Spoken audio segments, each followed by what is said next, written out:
Do you play a double pedal? Or you play? I was a double bass player forever. And then when I joined the Jakey Lee band from Ozzy, I went to double pedal. But then I got the David Lee Roth gig, and I was so hooked on the double pedal, and Dave's like, it doesn't look tough enough. Put 2 kick drums up there, kid. What are you doing? So I put 2, I'm like, oh, now what do I do? Because I can't, and I'm like, I know. He'll never know if I'm not hitting the left kick. So I'll put a dummy up there, and it's a dummy kick. And the band knew, and they would throw their beer cans and empty water balls in my left kick drum, because it was basically a prop. We just toured with Joey Jordison with Scar the Martyr. He does the same thing. Ginger from Rob Zombie. They're all using this, and I know you never did that. No, I've done it a couple times. Yeah. Yeah. It's weird. Yeah. You definitely have to get used to it. Right. You know, the right type of pedal can really make or break your performance, your playing. For sure. You know, because back in the day when all we had were like a Speed King, a Ghost pedal, you know what I mean? Couldn't do much with those. Totally. You had to work it, you know. Yep. Nowadays they have, you know. There's so many options now. Airplane aluminum plays itself. Plays itself. You hit it once, it taps 4 times. You've always been Tama, right? Always been Tama, Yeah, and I've always been DW pedals. Even when I was in like grade school, someone got me a 5,000 DW, and I'm on 9,000s now for like the last decade. And I tried a million other pedals, and that's the one I always use. I mean, I played Camco pedals, you know, the Tama Camco, chain drive. I played those for forever. And then about 2 years ago, Tama came out with this new pedal, and I tried it, and I was like, wow, this is okay. So it took a lot of the wear and tear off of my leg. Yeah, that's important. You know what? We all we're creatures of habit, and yeah. Sometimes when the adrenaline's going and you're playing live, you don't really realize how much you're putting your body through. You know what I mean? Yep. And after the show or the next day, you'd be like, oh man, I must have done something. I play with wooden beaters. Yeah. So after the show, I'd be bleeding here. Because it's smacking you in the... Keep smacking me. But I didn't even realize, I didn't even feel it. So it's like, yeah, I'm bleeding. But how could you not play without blood? Yeah, you got to bleed sometime, man. Showmanship. Can we just get in? I mean, now I can do this. Yes. As Charlie's talking. That's what I want to get you to do. As Charlie's talking, I'm just going to do this and point. Music, there's always this evolution that happens. Back in the late 60s, you had a certain crop of bands that were coming out that were basically, you know, blues oriented, but yet they played it with like this testosterone. And I think that's where the whole heavy metal side really stems from, because after that the 70s happened, and then bands just became ferocious. Yeah. When we were coming up, it was like us, you know, Metallica, Slayer. Our favorite types of bands were like Motorhead, Judas Priest, Iron Maiden. We just felt like heavy metal in general just needed a bit of a kick. It came from our punk rock side and our heavy metal side grouped together, and it formed this thrash thing. And all we did was take it up a step. And that's exactly how it, and there's the evolution. Yeah. So these kids nowadays are just coming out and just like, yeah. How many notes can you fit into a bar? yeah. So after a while, there is a beauty there. Yeah.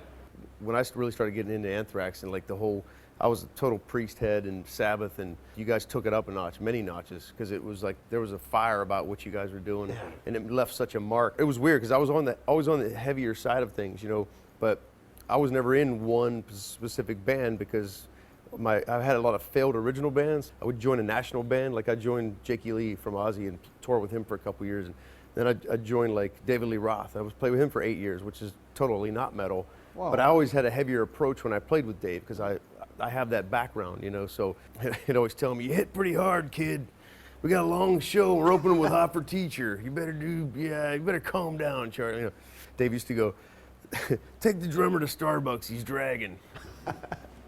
You know, I had all these different influences, and then even through Army of Anyone, I had the heavier side of it. I was a Filter fan, and Richard from Filter was the singer. But it was interesting even putting that band together because he was from Nine Inch Nails. So you had this like techno electronic background with the DeLeo brothers who played Zeppelin-ish kind of stuff.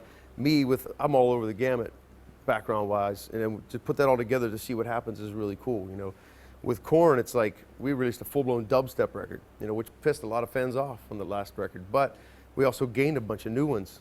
We started seeing like 18-year-olds with glow sticks in their hand, and they're like, I was like, wow, playing going, this is really strange. Korn's definitely never been afraid to branch out, you know, and and try the electronic side of it, but that metal core is always there. Yeah. You can't get away from it. It's the roots, can't. you know. Growing up in New York, we were always friends with the people at Def Jam. We did this thing called I'm the Man, which was only a B-side. And awesome. originally, that was supposed to be us and the Beastie Boys. Oh, wow. And then we couldn't, scheduling-wise, we just couldn't get it together. So from there, we always wanted to do something with Public Enemy because we felt they were like the thrash metal of rap, you know? And we did it. But it stood out so much. I remember when it came out, I remember going like, you guys just changed the game of like thoroughly right there. You know I what I guess mean? it did change the game, but we didn't realize that. At the time, yeah. Well, the diehard fans, like, you know, that's like, I think the diehard Korn fans, there's fans that show up to our shows, and this is their 47th Korn show. If Bonham came back from the dead, I don't think I'd go see Zeppelin 47th. You know what I'm saying? It's like, what? I'd probably go 45. I don't know Okay, about maybe. 45. You're right. Yeah. They're in it, man. They're They're in lifers, it. you know what I mean? So you can imagine their surprise when you release a dubstep record. Like, They don't want to hear it. Just give it a chance. Like, come check it out live.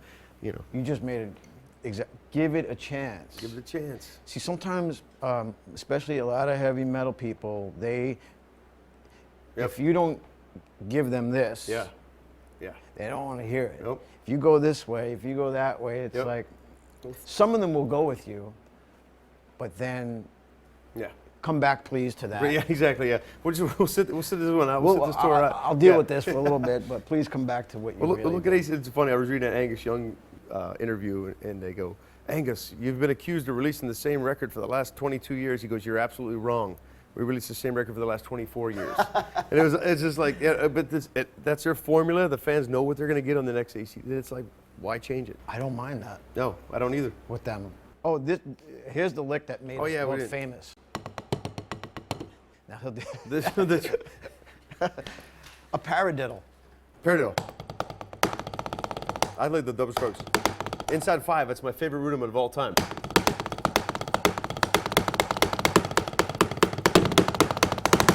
That's awesome. That's Now, it. would you put that in a song?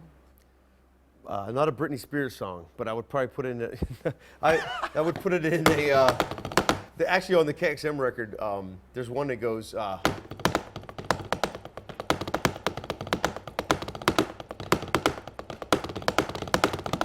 so it's kind of close to that. That's nice. Yeah.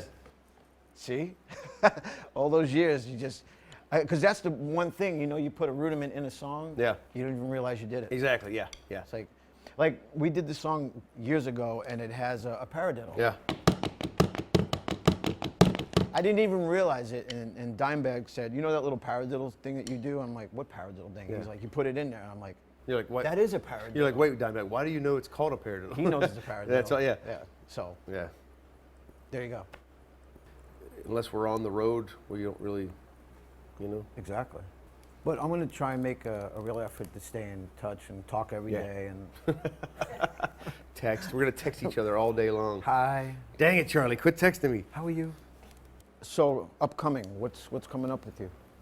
We're continuing the Paradigm Shift tour, promoting the latest Korn record that came out last October. Really happy to have Brian Head Welsh back in the band.